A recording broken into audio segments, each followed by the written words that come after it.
Hola, queridos y queridas estudiantes. Bueno, el día de hoy lo que vamos a hacer es grabar una pequeña cápsula sobre los principios fundamentales del grabado, particularmente en relación a la clase número 2 de primero medio, donde se inscribe una técnica en particular que es conocida como el frottage. En este momento voy a compartir la pantalla para que podamos ver una pequeña presentación y de esa manera podamos comprender mejor estos conceptos. Bueno, como dice su nombre, lo que vamos a hacer es estudiar estos principios. Pero antes de eso es importante ver qué vamos a ver en este video. Primero, vamos a analizar unos conceptos fundamentales para entender primordialmente lo que es el grabado. Luego vamos a ver brevemente una pequeña historia y finalmente vamos a explicar el trabajo práctico, la actividad que tenemos que desarrollar para demostrar que entendimos esto. Primero, ¿qué es el grabado? Estamos hablando de principios de grabado, etcétera. Entonces es importante hacer una definición de algunos conceptos. Primero, un grabado, para entenderlo, es una impresión de una matriz en una superficie. Eso es lo más elemental. La verdad no es una definición de libro, pero creo que es muy funcional para lo que vamos a estudiar. ¿A qué me refiero con impresión? Impresión es dejar una marca. Así, por ejemplo, como cuando una persona te causa una buena impresión, dejó una marca en ti. O yo puedo hacer la impresión de mi huella digital si me la mancho y la aplico sobre un papel. O puedo hacer una impresión de mis zapatillas, si es que mi zapatilla sucia la pongo sobre el suelo, sobre un papel o lo que sea. Una matriz es aquello que utilizo para causar la impresión. Por ejemplo, como mencioné, la zapatilla puede ser la matriz con su diseño de abajo para estampar en el suelo algo. O, por ejemplo, un timbre típico, no sé, de profesor o profesora de inglés, cuando te va a poner la carita feliz o el good job en tu cuaderno, eh, lo que hace es entintar una matriz que tiene la forma, por ejemplo, de la carita feliz, y ponerla sobre una superficie, que en este caso sería el cuaderno. La superficie es el lugar donde se hace el grabado, que puede ser una polera, el suelo, una pared, un papel, lo que sea, la verdad, incluso la misma piel. Entonces, con esa definición y aclarando esos conceptos, podemos entrar un poco la historia del grabado. El grabado es una técnica antigua y que el ser humano como que la viene ejercitando hace mucho tiempo. Aquí voy a poner un pequeño ejemplo, que es la Cueva de las Manos, que queda en Argentina, que es un registro arqueológico que tiene más o menos 12.000 años de antigüedad. Y lo que supone que hizo el ser humano en aquella época, ojo que cuando digo 12.000 es una fecha estimada, porque, bueno, ustedes sabrán que los datos arqueológicos muchas veces no son demasiado fiables. Pero bueno, la gracia es que la persona o las personas que trabajaron en esa cueva utilizaron sus propias manos como matriz y le aplicaron un pigmento alrededor para dejarlo marcado, hacer esa impresión de su mano en una pared. Digamos que el ser humano hace este tipo de arte hace miles de años. Háganse una idea que las pirámides de Egipto deben tener unos 4.000 años de antigüedad, o sea, esto es mucho más antiguo. Bueno, ahora vamos a pasar propiamente tal a la técnica fundamental o digamos lo más básico sobre lo que es el grabado, que es la técnica que vamos a conocer como frottage, que es la palabra francesa para decir frotado. Yo creo que la mayoría ya ha hecho esta técnica de manera involuntaria o inconsciente.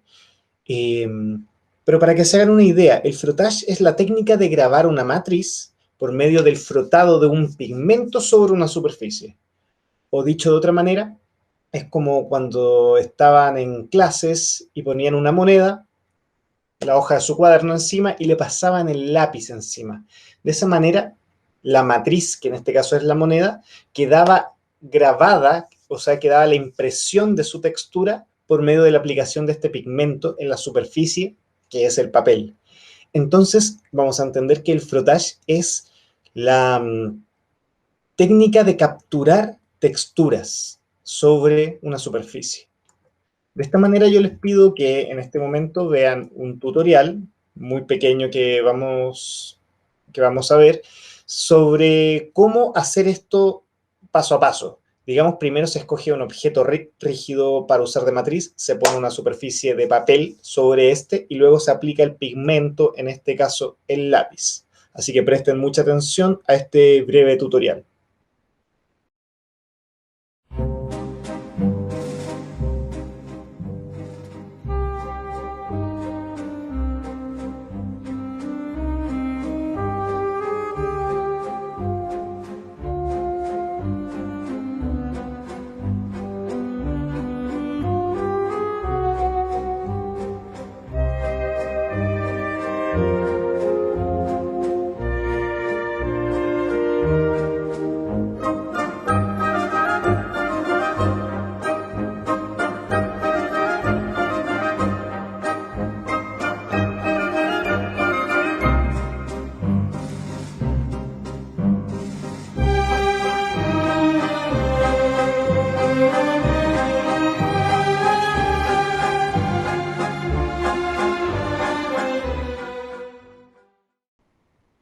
Bueno, entendiendo que la persona que grabó, que imprimió la matriz, que sería esta hoja en el papel, nosotros lo que vamos a hacer es ver cómo se aplica esto un poco al arte contemporáneo, porque, bueno, les mostré la hueá de las manos que tiene 12.000 años de antigüedad, les mostré esta hojita que lo saqué realmente de YouTube, que es casi una artesanía, pero les voy a mostrar cómo un artista, digamos, de movimientos de vanguardia de principios del siglo XX, que corresponde a Max Ernst, lo aplicó al, al arte contemporáneo, al arte que se hacía en su época. Bueno, este artista alemán, que fue fundador, fue fundamental en el movimiento del Dada y el surrealismo, además de su obra pictórica,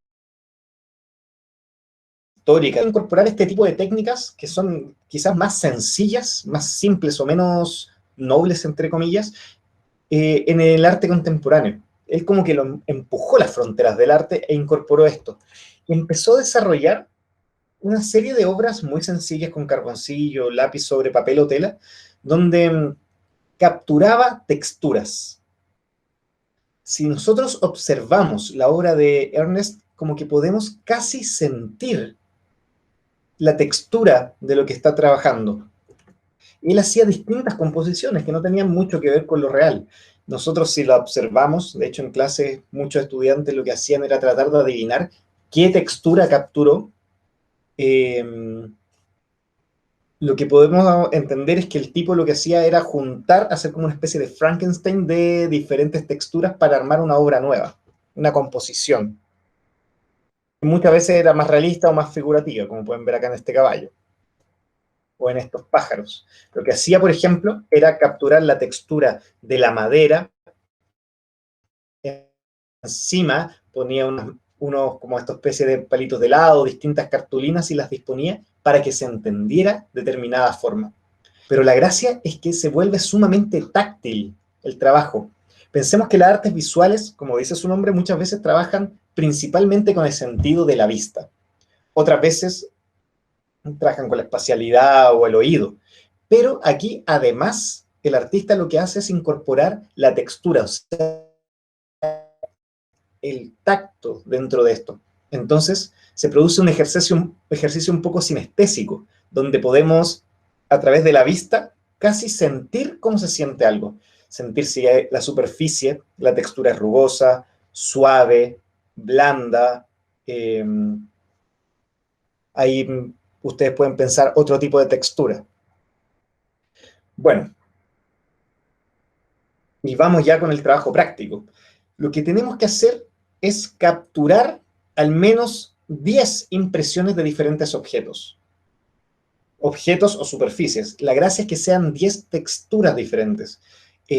Esto lo podemos desarrollar como a modo de muestrario o haciendo una composición como lo que hacía Ernest. No tiene por qué ser tan ordenadito.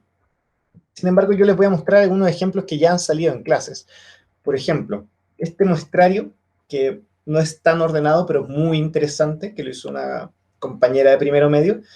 Eh, Fue juntando distintos objetos y fue capturando esta textura con el lápiz.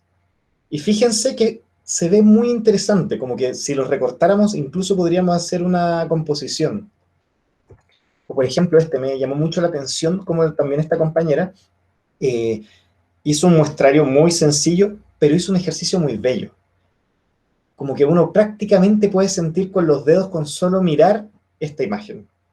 Entonces yo espero que hagan algo por lo menos así.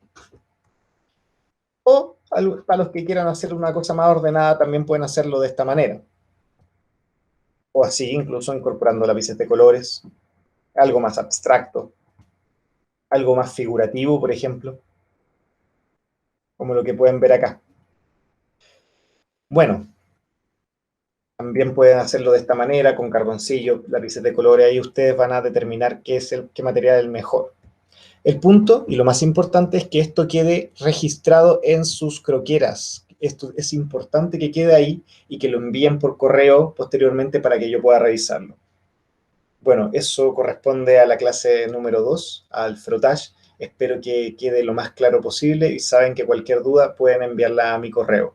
Eso, que estén muy bien. Chao, chao.